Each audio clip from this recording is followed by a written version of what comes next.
સત્કર્મ કરવાથી જ્ઞાન વૈરાગ્ય જાગૃત થશે. આટલું આકાશવાણી બોલી નારદના મનમાં થયું કે સત્કર્મ કયું, શું સત્કર્મ કરું કે જ્ઞાન વૈરાગ્ય જાગૃત થાય.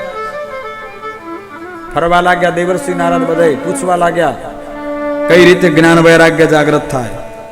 અને એ ફરતા ફરતા બધાને પૂછતા પૂછતા બદ્રી વિશાળ ક્ષેત્રમાં ભેટો એમનો સનકાદિક ઋષિઓથી થયો.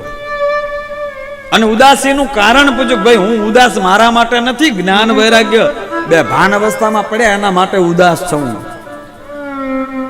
ઈ બંનેને જાગૃત કઈ રીતે કરવા એના માટે હું ઉદાસ છું. ઘર ઘરમાં ભક્તિની સ્થાપના કઈ રીતે કરવી એના માટે ઉદાસ છું. અને સાધુની ચિંતા બીજી કાંઈ હોય જ નહીં. ખાના મિલે યા ના મિલે કોઈ બાત નહીં, રહેના મિલે યા ના મિલે કોઈ બાત નહીં, પણ ચિંતા એક જ હોય, જન જનમાં ઘર ઘરમાં હું ભક્તિની સ્થાપના કરું. અને ઉદ્દેશ્ય પણ એ સાધુનો હોવો જોઈએ.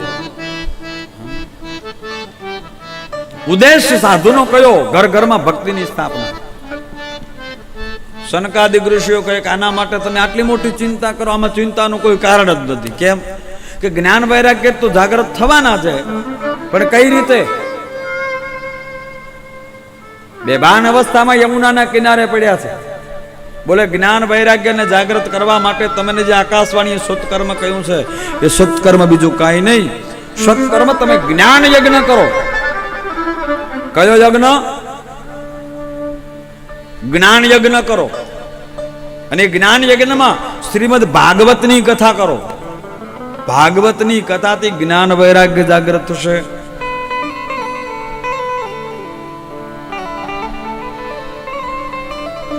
જાગૃત થશે જ્ઞાન વૈરાગ્ય.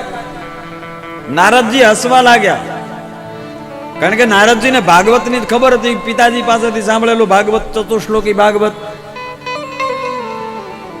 નારદજી કહ્યું પેલા મને એ કહો, ભાગવત બન્યું શામાંથી? બોલે વેદ અને ઉપનિષદના સારમાંથી. બોલે તો જાગૃત નહીં થાય. કેમ કે વેદની ઉપનિષદ તો આખે આખા સંભળાવ્યા, જ્ઞાન વૈરાગ્યને પૂરેપૂરા સંભળાવી દીધા, તોય જાગ્યા નહીં. તો બોલે એમાંથી બનેલું ભાગવત, વેદ ઉપનિષદના ગીતાના સારમાંથી બનેલું ભાગવત સંભળાવવાથી થોડા જાગૃત થાય. હું આખા વેદ મંત્રો બોલી ગયો, ઉપનિષદના મંત્રો બોલી ગયો, ગીતાના શ્લોક પઢ્યા અને તોય જાગૃત ન થયા, તો એમાંથી બનેલું ભાગવત જો કહેવાતો હોય, નિગમ કલ્પતરોર ગલિતમ પલમ સુખ મુખાદ અમૃત દ્રવ સંયુતમ, તો એમાંથી ભાગવત બન્યું છે, તો એમાં કઈ રીતે જાગૃત થાય? તો સામે સનત કુમારો નારદ સામે હસવા લાગ્યા કે નારદજી તમે સાચા છો, ભાગવત બન્યું એમાંથી છે, પણ તમને દ્રષ્ટાંત આપીએ, ધ્યાનથી સાંભળો. સાકર બને શામાંથી? શેરડીમાંથી બને. શેરડી મોળી હોય કદાચ, સાકર મોળી હોય કોઈ દી? સાકર મોળી જોઈ તમે ક્યાંય? તો બને શામાંથી? શેરડીમાંથી.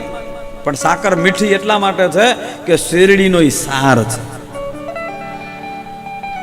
અને જોજો તમે, આંબાનો આવડો મોટો આખો વૃક્ષ હોય, આંબાના થડમાં મીઠાશ ન હોય, આંબાના ડાળમાં મીઠાશ નથી, આંબાના પાનમાં મીઠાશ નથી, પણ એનો સાર કેમાં પ્રગટ થાય છે? તો આંબાની કેરીમાં.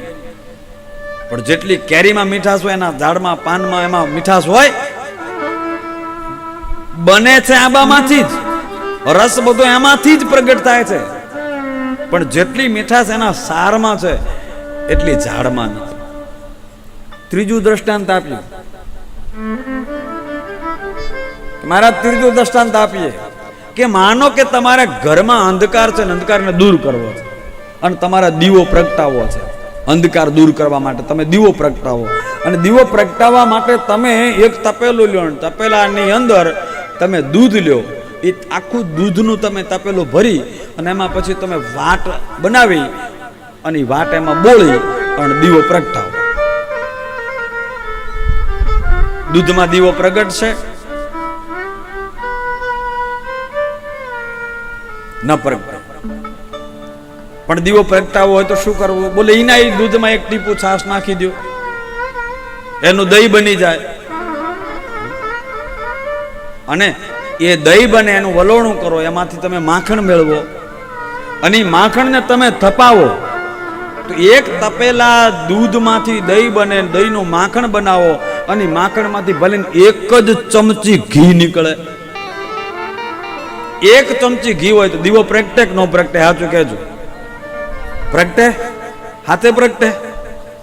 એમ એક ચમચી ઘીમાં દીવો થાય કે ન થાય? એક તપેલું દૂધ હોય ને તો દીવો ન પ્રગટે, પણ એના એ દૂધમાંથી એનો સાર છે, એ ઘી છે, એ ઘી પ્રગટ થાય ને તો દીવો પ્રગટે. એમ આ વેદ, ઉપનિષદ, પુરાણ એ દૂધ સમાન છે અને શ્રીમદ ભાગવત એના ઘી સમાન છે, એના સાર સમાન છે. એટલે આમાંથી ભાગવત રૂપી દીવો પ્રગટે અને સંસ્કારનો સંસારનો અજ્ઞાન રૂપી અંધકાર દૂર થઈ જાય.